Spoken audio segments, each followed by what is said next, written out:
Hey guys, Chris with CM Builds. Who hates welding flex pipes? I do. Because when you weld, they want to just melt to the side, or I'm going to show you guys how to make these fun to weld. I went ahead and fused everything together. Very low amperage, maybe 55 amps or so.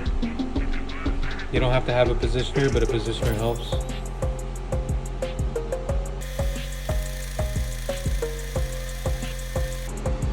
Okay, so after you have fused everything, you gotta take it to the belt sander.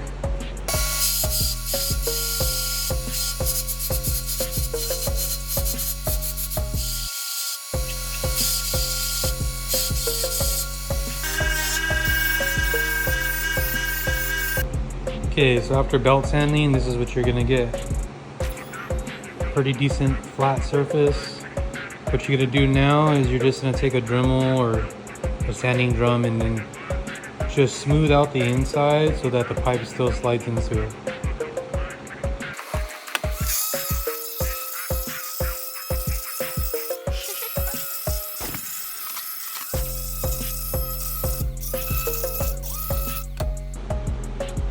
After you grind the inside and smooth everything out, you have a nice flat surface for a good weld.